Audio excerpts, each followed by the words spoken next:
The frozen trail. The wind clawed through the Ural mountains like a living thing, sharp, unrelenting, and almost sentient. It was February 1959 when 9 young hikers from the Ural Polytechnic Institute set out for what should have been an ordinary expedition. They were skilled, disciplined, and confident, each step calculated, every supply checked twice. Their leader, Igor Dyatlov, was known for his precision and calm under pressure. None of them could have imagined that their final footprints would become one of the most chilling mysteries in modern history. The group consisted of 7 men and 2 women, all in their early 20s. They laughed through the early part of the journey, taking photos, singing songs, and scribbling journal notes filled with optimism.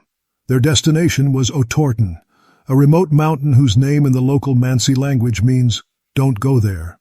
To outsiders, it sounded like superstition.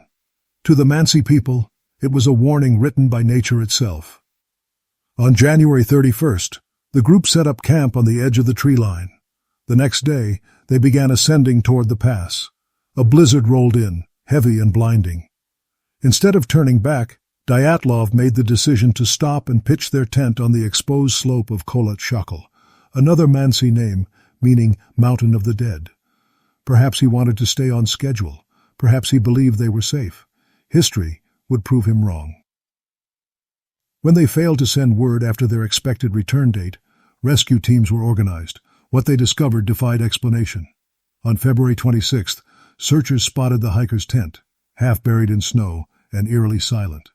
But it wasn't the snow that chilled their blood. It was what they saw next. The tent had been cut open from the inside, not torn by the wind, not clawed by an animal.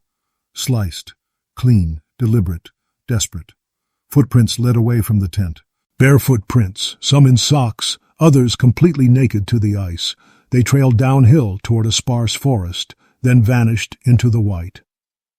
The rescuers followed them and found the first 2 bodies near the remains of a small campfire. Both men were barefoot and wearing only underwear. The branches above them were broken high up, as if they had tried to climb in panic or to escape something unseen.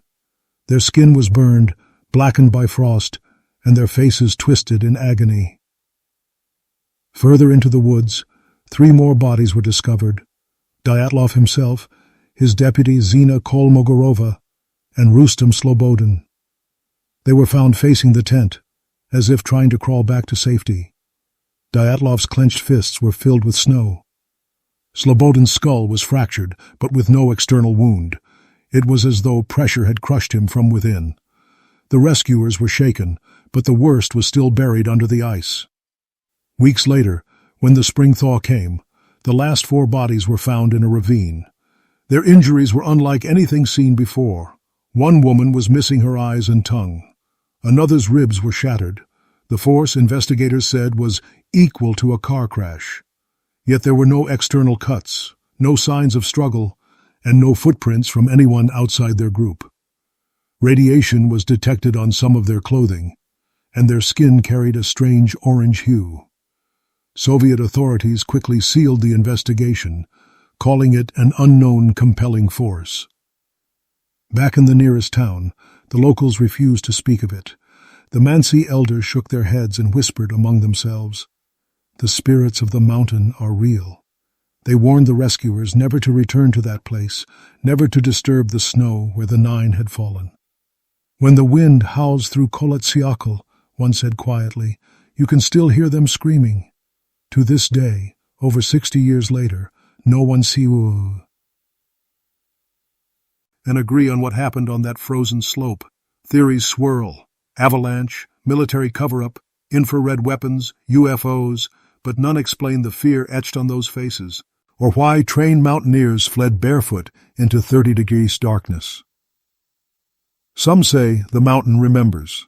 Some say the snow still carries their whispers. And on cold nights, when the wind rushes through the Ural peaks, it sounds almost human, like the desperate cry of those 9 souls who vanished into the endless white. The unseen force. The investigation into the Dyatlov tragedy began under a pale gray sky, heavy with silence. Soviet officials arrived at the site days after the final bodies were uncovered, their expressions stern and unreadable. Cameras clicked, men in thick coats took notes, and every movement felt rehearsed, controlled. The lead investigator, Lev Ivanov, would later admit privately that he had never seen anything like it. "I am faced with forces that science cannot explain," he confessed years later, long after the case was officially closed. At first, the authorities attempted to call it a simple accident, an avalanche, they claimed. But the slope where the tent had been pitched was too gentle for an avalanche. No displaced snow was found around the tent, and the hikers' footprints were preserved for over 500 meters, something impossible if tons of snow had come crashing down. Still, the official story remained. Avalanche, hypothermia, panic. But the evidence told a darker tale. Pathologists examining the bodies described trauma equivalent to a high-speed car crash. 2 of the men had crushed chests. 1 woman's tongue had been ripped out at the root. Yet there were no external bruises or cuts, as though the damage had come from inside their bodies. The autopsy reports were stamped top secret, and any journalist who asked too many questions was quietly redirected or silenced. Whispers began to spread among locals and military workers. Some said strange orange orbs had been seen in the sky over the mountains that night, glowing silently above the snow others. Others claimed the hikers' clothing emitted radiation, enough to trigger Geiger counters. The idea of a secret Soviet weapons test began to circulate, though no one dared say it aloud in public. The Cold War had made paranoia a national language. Lev Ivanov himself noted the glowing spheres in his early reports, only for those sections to vanish from official records later. In a rare interview decades afterward, he spoke of fireballs in the sky and a strange pressure wave that could have caused the internal injuries, but when pressed for evidence, he only said, "It's better left in the snow." The case was abruptly closed in May 1959 with the vague conclusion the hikers died due to an unknown compelling force. No one was punished, no one was blamed.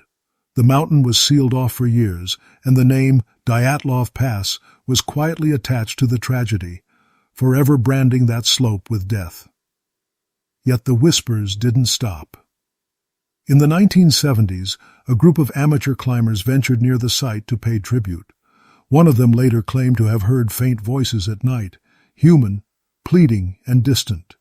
He described seeing pale shapes moving just beyond the tree line, where the first 2 bodies had been found. The sound, he said, was like 100 frozen breaths. When he returned home, he burned his tent and vowed never to camp again. In 1990, documents began to leak from old Soviet archives. Investigators rediscovered photos from the hikers' own cameras, miraculously preserved by the cold. The final images showed the group smiling, laughing, and then, suddenly, strange glowing shapes in the sky. Some frames were overexposed, others blurry, as if they were trying to capture something moving above them. Scientists debated the cause, but the public had already decided. Whatever chased them that night wasn't human. Modern expeditions to Dyatlov Pass continue even today. Despite it. GPS, drones, and weather sensors, something about that mountain unsettles every visitor. Compasses behave erratically. Radio equipment cuts out. Hikers report hearing echoes in the wind that sound disturbingly like voices calling their names. And sometimes, cameras malfunction when aimed toward the ravine where the last 4 bodies were found. The Mansi people, whose ancestors named it Kolat Shakal, Mountain of the Dead, refused to go near the site. One elder once told a Russian journalist, "The mountain doesn't kill out of anger, it kills out of memory." When pressed for what he meant, he simply said, "Those who disturb the silence there awaken what sleeps beneath." Today, a small wooden monument stands where the hiker's tent once was, buried beneath decades of snow and mystery. Every year, travelers leave candles and flowers, tributes to 9 lives taken by something beyond reason. At night, when the wind rushes through the pass, the flickering flames bend sharply, as though pushed by unseen hands. And if you stand long enough in that silence, you might hear it too. A faint whisper threading through the frozen air, calling from somewhere deep within the mountain. It carries no words, no language, only the echo of fear itself. The files may be closed, the case may be buried, but the mountain remembers, and it never stops whispering.